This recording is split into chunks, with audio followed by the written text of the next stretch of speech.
Makna hakikat ma'rifatullah, kendaraan buruk dalam peristiwa Isra Mi'raj. Peristiwa Isra Mi'raj bukan hanya kisah perjalanan fisik Nabi Muhammad dari Masjidil Haram ke Masjidil Aqsa, Isra, lalu naik menembus langit sampai Sidratul Muntaha, Mi'raj, tetapi merupakan perjalanan hakikat menuju ma'rifatullah, pengenalan yang mendalam terhadap Allah dengan rasa, ruh, dan kesadaran ilahi. Di dalam peristiwa ini, buruk memiliki makna yang sangat dalam, bukan sekadar kendaraan jasmani, tetapi juga syarat simbol ruhani. 1. Makna lahiriah buruk. Secara zahir, buruk adalah makhluk cahaya lebih cepat dari kilat, mengantarkan Rasulullah menembus jarak dan dimensi dunia. Ini menegaskan kemahakuasaan Allah. Perjalanan mustahil menurut akal menjadi mungkin karena kehendaknya. Makna hakikat buruk dalam pandangan tasawuf dan ma'rifat. Buruk dilambangkan sebagai kendaraan ruhani yang membawa seorang hamba dari alam nafs menuju hadirat Allah. Buruk sebagai simbol akal yang disucikan, akal yang tidak lagi dikuasai hawa nafsu, akan bergerak cepat menuju kebenaran. Seperti kilat, akal yang bersih menjadi alat tafakur menuju ma'rifat. Qalb, hati yang bercahaya. Buruk terbuat dari cahaya, melambangkan hati yang telah diterangi iman dan dizikir. Hati inilah kendaraan sejati menuju Allah. Ruh yang bergerak bebas. Buruk tidak terikat ruang dan waktu. Simbol ruh yang bila sudah terbebas dari hijab dunia mampu naik mendekat kepada Tuhan. Sri, buruk dan tazkiyatun nafs. Dalam perjalanan ma'rifat, nafsu, beban berat menghambat laju. Tazkiyah, membersihkan jiwa. Buruk, ruh yang sudah ringan setelah dibersihkan. Semakin bersih jiwa, semakin ringan kendaraannya. Jika hati masih penuh iri, sombong, cinta dunia berlebihan, maka buruk ruhani tidak mampu terbang tinggi. 4. Tahapan Isra Mi'raj. Sebagai jalan ma'rifat, Isra, perjalanan kesadaran dari diri duniawi menuju kesadaran ketuhanan. Makna hijrah batin dari nafsu ke iman. Mi'raj, kenaikan ruh dari tingkatan iman menuju ma'rifat, menuju musyahadah, penyaksian. Makna bukan naik fisik ke langit semata, tapi naik kesadaran ruhani menembus hijab-hijab diri. 5. Buruk dan syalat. Hasil puncak Mi'raj, syalat. Inilah kunci hakikat. Salat adalah mirajnya orang beriman. Artinya, salat, kendaraan buruk ruhani harian. Dengan syalat khusyuk, ruh naik menghadap Allah. Hati berbicara tanpa suara. Kesadaran fana terhadap dunia muncul. 6. Simbolisme lengkap. Buruk hakikat ruhani. Makhluk cahaya hati yang bercahaya. Lebih cepat dari kilat kesadaran sejati. Menembus hijab dalam sekejap. Mengantar Rasul ke Sidratul Muntaha. Mengantar hamba menuju ma'rifat tertinggi. Tak terikat waktu dan ruang, ruh yang bebas dari belenggu dunia. Dikendalikan Nabi, ruh yang dibimbing syariat. Berikut saya bahasakan kedalaman tasawuf, khususnya Ibnu Arab, dan nuansa rasa, tanpa membuatnya kering atau terlalu akademis. Makna hakikat ma'rifatullah dalam peristiwa Isra Mi'raj. Perspektif tasawuf Ibnu Arab dengan pendekatan rasa. Isra Mi'raj, lahir, batin, dan hakikat. Peristiwa Isra Mi'raj memiliki 3 lapisan makna. Syariat, lahiriah, perjalanan Nabi Muhammad dari Masjidil Haram ke Masjidil Aqsa, lalu naik ke Sidratul Muntaha.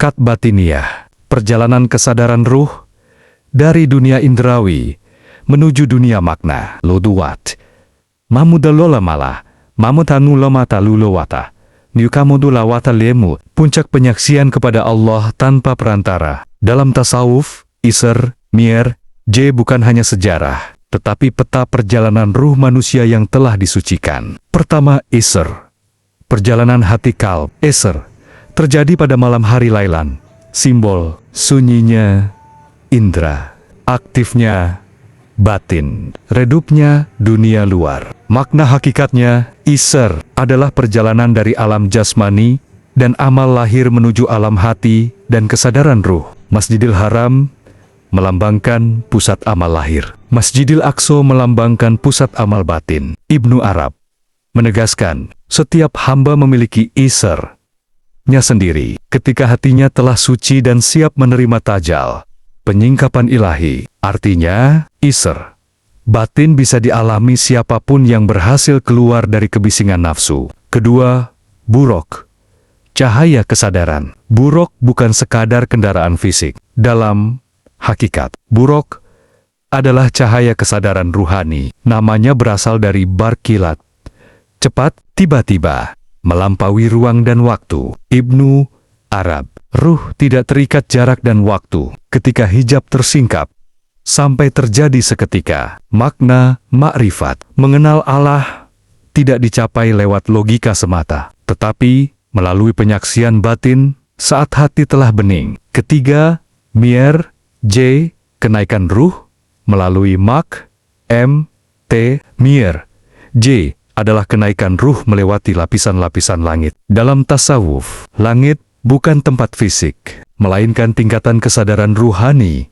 Ma, m, t, setiap langit adalah satu hijab yang tersingkap. Setiap nabi yang ditemui melambangkan kesempurnaan sifat ilahi. Maknanya, ma'rifatullah tidak bisa dicapai dengan loncatan, tetapi melalui tahapan laku dan penyucian diri. Keempat, Sidratul Muntah, batas makhluk. Sidratul Muntah adalah batas tertinggi yang bisa dicapai makhluk, tempat berhentinya ilmu, malaikat, dan cahaya. Di sini, Jibril tidak bisa melangkah lebih jauh. Akal berhenti, ilmu berakhir.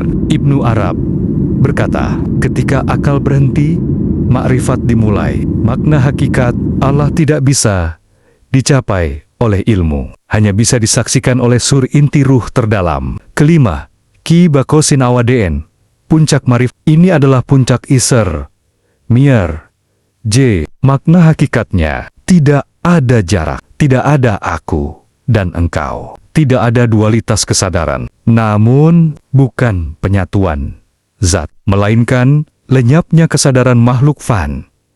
Dalam kehadiran Allah, Ibnu Arab pada makom ini, hamba menyaksikan zat dengan zat. Ini bukan itih di fisik, tetapi fan, kesadaran diri. Makna hakikat marif, solat 5 waktu, solat husto, solat d.i. Dalam jalan marif, solat tidak hanya dipahami sebagai gerakan fix semata, tapi sebagai perjalanan kesadaran ruhani yang berlapis-lapis. Setiap tingkat solat membawa hamba semakin dekat kepada Allah, dari ibadah lahir menuju ibadah hati, hingga ibadah ruh yang menyatu dengan kesadaran ilahiyah. 1. Solat 5 waktu, syariat. Makna hakikatnya, solat 5 waktu adalah pondasi lahir dan batin, mengikat seorang hamba kepada Allah dalam waktu-waktu tertentu, melatih disiplin ruhani, membersihkan dosa, lahir, dan batin. Solat 5 waktu, latihan menegakkan kesadaran ilahi secara berkala dalam marifat. Gerakan, membentuk kepatuhan jasad, bacaan, menghidupkan di zikir lisan, niat, membangun hudhur kalb, hadirnya hati. Tujuan, membiasakan hati kembali kepada Allah. 2.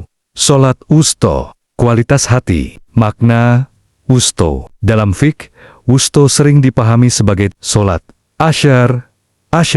Dalam tasawuf, solat wusto, solat yang paling tengah, antara jasad dan ruh, lahir dan batin. Hakikat solat wusto, solat yang paling khusyuk. Hati benar-benar hadir, hudur kalb, tidak sekadar menggugurkan kewajiban, tetapi menjadi perjumpaan batin dengan Allah. Ciri solat wusto, gerakan, tenang, bacaan hidup, dan terasa. Hati fokus kepada Allah, dunia terasa jauh. Solat wusto bukan tambahan rakaat, tapi peningkatan kualitas solat. Ketiga, solat daim, kesadaran abadi. Makna hakikat solat daim, daim, artinya terus-menerus. Dalam hakikat marifat, solat daim, kesadaran kepada Allah yang tidak terputus. Walau jasad sedang beraktivitas, bukan solat fik tambahan. Solat daim bukan berarti solat fisik 24 jam, tetapi hati selalu berzikir.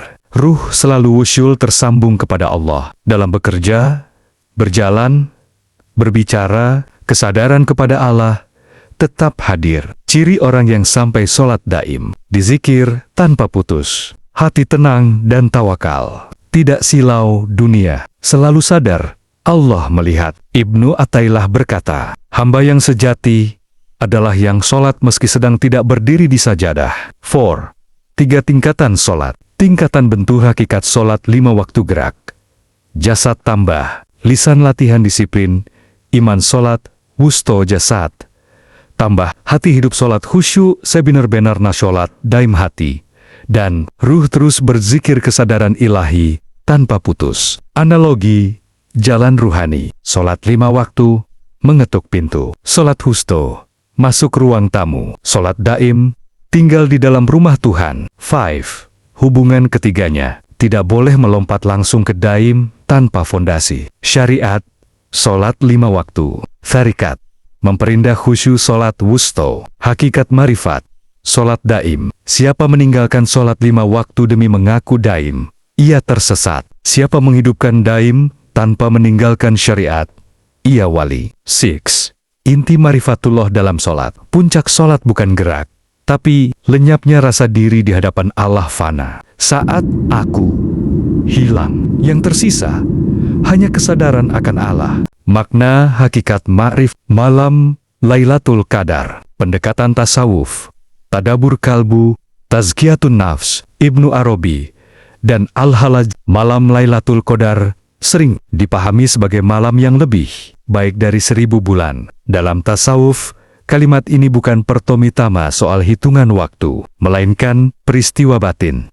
Saat kalbu bertemu dengan nur ilahi dan hijab-hijab, diri runtuh. Dalam mahrifat, Lailatul Qadar bukan sekadar satu malam di kalender, tetapi keadaan jiwa. 1. Lailatul Qadar menurut Ibnu Arabi, turunnya nur ke kalbu. Ibnu Arabi melihat Al-Quran bukan hanya turun ke bumi, tetapi turun ke hati manusia. Al-Quran turun ke langit dunia, lalu turun ke kalbu orang-orang yang disucikan. Maka secara hakikat, Lailatul Qadar, saat kalbu telah siap menerima tajalli, penyingkapan nur Allah, bukan Allah yang turun, melainkan hijab, hati yang terangkat. Makna qadar dalam tasawuf, kata qadar berarti ketetapan. Ketetapan, ukuran, takaran. Dalam marifat, qadar adalah ukuran kesiapan hati. Semakin bersih kalbu, semakin besar nur yang mampu ditampung. Hati yang penuh ego, sempit. Hati yang telah fana, lapang tak berbatas. 2. Pendekatan tadabur kalbu. Allah berfirman, Salamun hayahata matlail fajr. Dalam tadabur kalbu, salam, ketenangan batin total. Malam, diamnya ego dan nafs. Fajar, terbitnya kesadaran ilahi. Lailatul Qadar adalah malam ketika nafs tertidur, tetapi ruh terjaga. Sri, tazkiyatun nafs. Jalan menuju Lailatul Qadar, baik Ibnu Arabi maupun Al-Halaj sepakat, nur ilahi tidak masuk ke hati yang kotor. Maka Lailatul Qadar tidak dicari, tetapi dipersiapkan. Prosesnya, membersihkan niat, mematikan kesombongan, meluruhkan cinta dunia, menghaluskan rasa ihsan. Ketika nafs melemah, kalbu menjadi cermin bening, dan cermin bening akan memantulkan cahaya. 4. Perspektif Al-Halaj, fana, dan Lailatul Qadar. Al-Halaji tidak berbicara banyak tentang waktu. Ia berbicara tentang lenyapnya diri. Ungkapannya yang terkenal, Ana Al-Haq.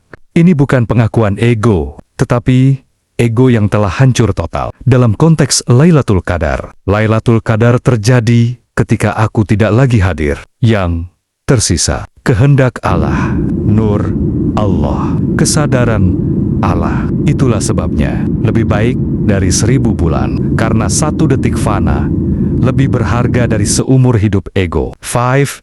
Turunnya malaikat, bahasa batin. Dalam tasawuf, malaikat tidak selalu dipahami sebagai makhluk bersayap secara lahir. Malaikat melambangkan ilham, ketenangan,